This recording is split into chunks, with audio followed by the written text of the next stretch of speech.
Hello skill stars, welcome to chapter 2। इस chapter में हम पढ़ेंगे कि बेसिकली माइक्रोसॉफ्ट एक्सेल को हमने ओपन कैसे करना है। अगर हमने कोई वर्कबुक खोल ली है, वर्कबुक का भी आपको बताऊंगा कि क्या होती है, स्प्रेडशीट क्या होती है, इसमें हम ये पढ़ेंगे।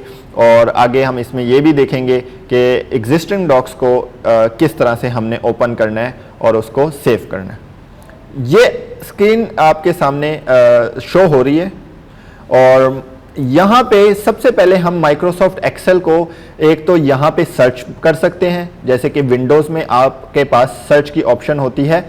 जैसे कि मैं यहाँ पे सर्च करता हूँ कि एक्सेल, आपके सामने आ गया। मेरा वर्जन है 2016 जो कि आपके सामने लिखा हुआ है। एक्सेल में कुछ खास इतना डिफरेंस भी नहीं है कि हम कहें कि ये 16 है और आप ये यूज़ कर रहे हैं, वो ईजीली हो जाता है। तो एक्सेल 2016 वर्जन में यूज़ कर रहा हूँ, इसको मैं यहाँ से ओपन कर सकता हूँ। ठीक है, अगर आपके पास स्क्रीन पे एक्सेल मौजूद है तो आप वहाँ से भी ओपन कर सकते हैं। ठीक है, मैं यहाँ स्टार्ट में एक्सेल लिखता हूँ।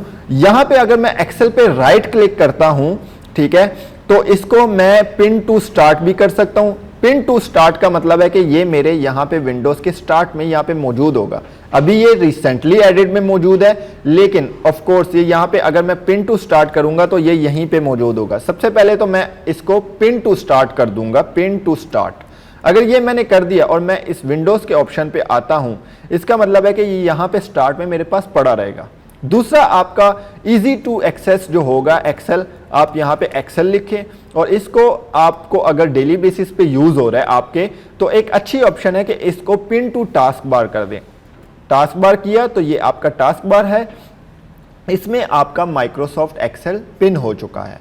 तो अगर मेरा ज़्यादा यूज़ हो रहा है, कम यूज़ हो रहा है, तो मैं यहाँ पे सर्च भी कर सकता हूँ। उससे थोड़ा सा ज़्यादा यूज़ हो रहा है तो मैं स्टार्ट में पिन कर दूंगा। उससे भी ज़्यादा यूज़ हो रहा है तो फिर मैं इजीली टास्क बार में पिन कर दूंगा, ताकि वो यहीं पे मौजूद रहे और मैं इजी टू एक्सेस हो मेरे लिए। और मैं यहाँ पे क्लिक करूँ इस पे और वो डायरेक्ट माइक्रोसॉफ्ट एक्सेल का एक आपके सामने स्क्रीन शेयर हो रही है, यूं कुछ आ जाता है। अब आप क्या करेंगे कि ये ब्लैंक वर्कबुक है। बेसिकली वर्कबुक इसे कहते हैं कि एक्सेल की पूरी एक शीट है, उसको वर्कबुक कहते हैं। ठीक है, ये जैसे कि ब्लैंक वर्कबुक है, मैंने इस पे जाना है, मतलब शुरू से न्यू तरीके से मैंने एक वर्कबुक ओपन करनी है। एक्सेल में एक बुक ओपन करनी है जिसपे मैंने वर्किंग करनी है। ठीक है, मैं इस पे क्लिक करता हूं और ये आपके सामने आ चुका है।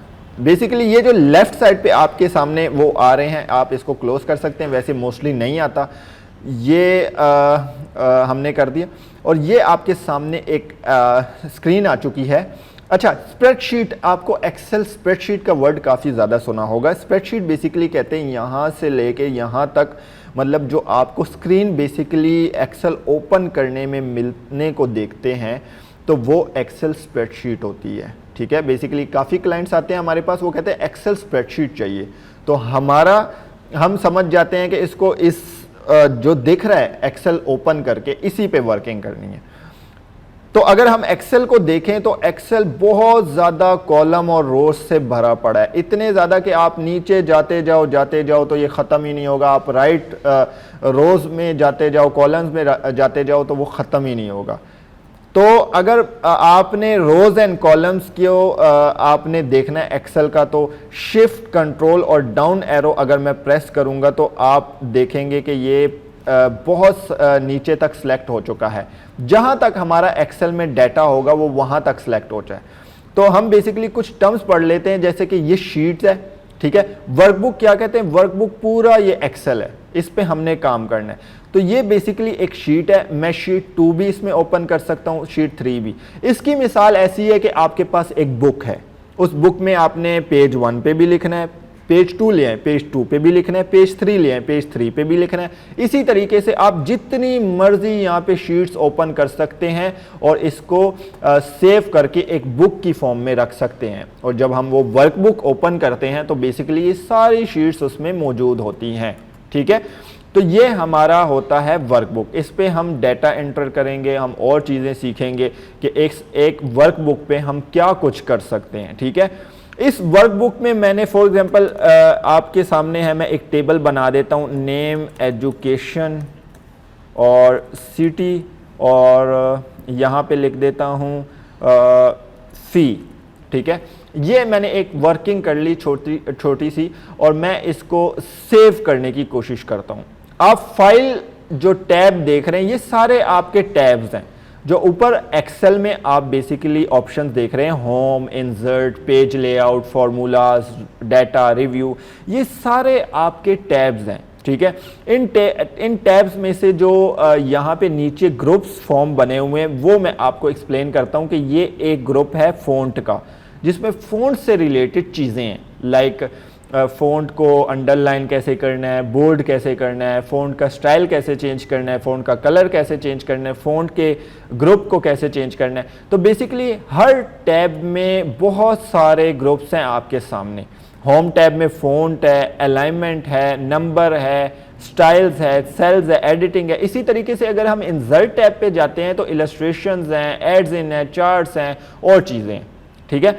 इसका मतलब है कि इन टैब्स और इन ग्रुप्स को हम आहिस्ता आहिस्ता सीखेंगे और हमें पता चलेगा कि इनकी वर्किंग कैसे होती है। मैंने यहाँ पे एक न्यू एक्सेल जो है वो ओपन किया, एक वर्कबुक आपको समझाया और उसमें पेजेस यानी शीट्स, एक एग्जाम्पल देने के लिए बुक की एग्जाम्पल दी, और इसको फाइल में जाके हमारे पास ऐसे ऑप्शन आते हैं जैसे सेव हो गया, सेव एज हो गया, न्यू हो गया, इन्फो हो गया।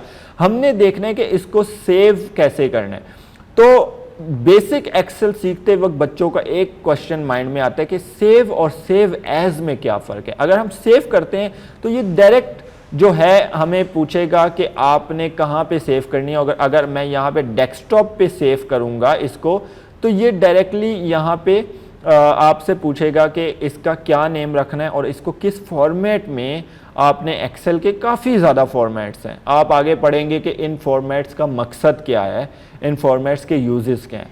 इसको काफ़ी ज़्यादा फॉर्मेट्स में हम सेव कर सकते हैं। लेकिन अगर मैं यही ये सेव क्लिक करता हूँ और डेस्कटॉप पे क्लिक करता हूँ तो ये ऑप्शंस आपके सामने वहाँ पे भी आ रहे हैं।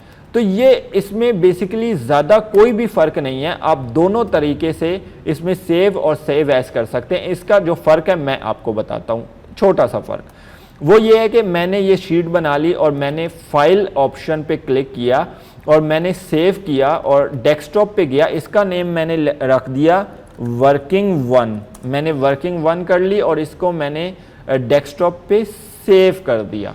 अब ये सेव हो चुका है और मैं इसको क्लोज कर देता हूँ। अब इसका मतलब है डेस्कटॉप पे हमारे वर्किंग 1 फाइल है, इसको डबल क्लिक करके मैं ऑन करूंगा तो वो मेरा डाटा मौजूद है वर्कबुक में, मेरी शीट्स भी मौजूद हैं। मैंने शीट 3 पे वर्किंग की थी जो कि यहाँ पे पड़ी है।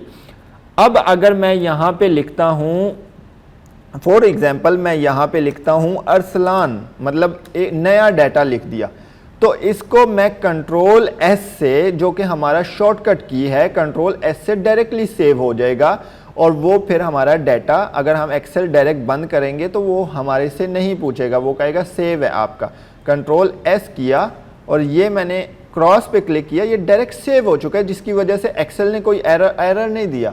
अगर मैं वर्किंग 1 पे जाके यहाँ पे दानिश लिख देता हूँ और मैं कंट्रोल एस नहीं प्रेस करता और मैं क्लोज करता हूँ, वो कहेंगे कि भाई आप डोंट सेव करना चाहते हैं या सेव करना चाहते हैं, क्योंकि आपने कंट्रोल एस नहीं प्रेस किया। तो इसी तरीके से कंट्रोल एस जो है वो सेव है, सेव एस का ऑप्शन नहीं है। मैं सेव भी करूं तो ये नया डाटा सेव हो जाएगा, मैं क्लोज भी करूं तो वो मुझसे नहीं पूछेगा कि सेव करना है कि नहीं, क्योंकि कंट्रोल एस और सेव का एक ही मकसद है। लेकिन अगर मैं यहीं पे लिख देता हूं एक और अल्ताफ, यहाँ पे एक नेम लिख देता हूं और मैं यहाँ पे सेव पे क्लिक करता हूँ, वो डायरेक्ट सेव हो जाएगा, हमसे कोई ऑप्शन नहीं मांगेगा। ये देखें सेव, कुछ ऑप्शन नहीं किया। लेकिन अगर यहाँ पे मैं एक वकार यहाँ पे लिख देता हूँ और अब मैं सेव एज पे जाता हूँ तो वो मुझे कहेगा कि कहाँ पे सेव करना है, क्या नेम रखना है, वो दोबारा से पूछेगा। इसका मतलब है एग्जिस्टिंग डाटा पे हमें जो सेव प्रेस करेंगे वो डायरेक्ट सेव कर लेगा विदाउट एनी परमिशन। वो जिस लोकेशन पे मौजूद होगी फाइल वो वहीं पे रहेगी, डायरेक्ट सेव हो जाएगा। सेव एज पे जब डाटा हम कोई भी एग्जिस्टिंग डाटा सेव करेंगे तो वो हमसे दोबारा पूछेगा कि लोकेशन चेंज करनी है, नेम चेंज करना है, आपको बताओ। तो ये सेव और सेव एज में डिफरेंस होता है, ठीक है। जो लास्ट हमारा पॉइंट है वो ये है कि हमने एग्जिस्टिंग डॉक कैसे ओपन करनी है। फॉर एग्जांपल मैं यहाँ पे एक्सेल पे जाता हूँ और एग्जिस्टिंग डॉक्स यहाँ पे मेरे पास रिसेंट में पड़ी होती हैं। अगर मेरे पास एग्जिस्टिंग में नहीं भी पड़ी होती तो मैं ओपन अदर वर्कबुक्स कर सकता हूँ। वर्किंग 1 में मैंने अभी एग्जिस्टिंग डॉक्स है तो मैं इस पर क्लिक करके डायरेक्टली अपनी एग्जिस्टिंग डॉक्स ओपन कर सकता हूँ। तो ये हमारा जो है वो सेविंग और सेव एज सेव, इसमें डिफरेंस हो गया और हमने वर्कबुक और स्प्रेडशीट को पढ़ लिया चैप्टर 2 में, एक्सेल फाउंडेशन के मॉड्यूल 1 में। तो इंशाल्लाह let's meet in the new chapter. Thank you.